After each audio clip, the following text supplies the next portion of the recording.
petit, du plus gros au plus petit. Je n'ai pas de flèche, mais je pense que vous voyez en bas. Donc, il y a la technique monobloc. Voilà, c'est le très fin, voilà.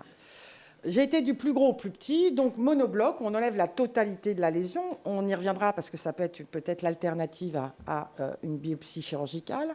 Et puis, on parle de macrobiopsie. Alors, tout ça, c'est des questions de calibre d'aiguille, microbiopsie. Et donc, vous voyez que là, on prend finalement la totalité ou un fragment ou plusieurs fragments classiquement de la lésion. Et donc, vous voyez que même en regardant comme ça, en n'étant pas spécialiste, on a l'architecture de la lésion et on a souvent, le plus souvent, si on a été au bon endroit, le diagnostic spécifique, qu'il soit bénin ou d'un cancer, avec des informations importantes sur le profil tumoral.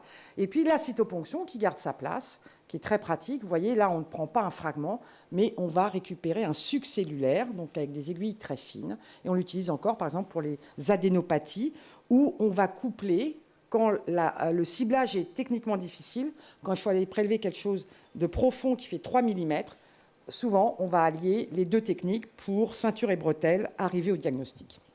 Et puis, on arrive à la technique de guidage. Donc ça, c'est effectivement le domaine de la radiologie. Et donc là, classiquement, on va prendre l'outil qui a permis de détecter la lésion.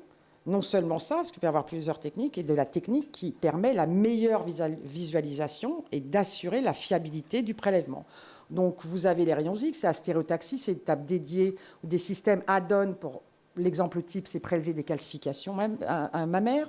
Vous avez l'échographie. Alors, elle, très pratique. Il n'y a pas de rayon X. C'est un équipement qui n'est pas très cher. On peut faire beaucoup de choses sous échographie.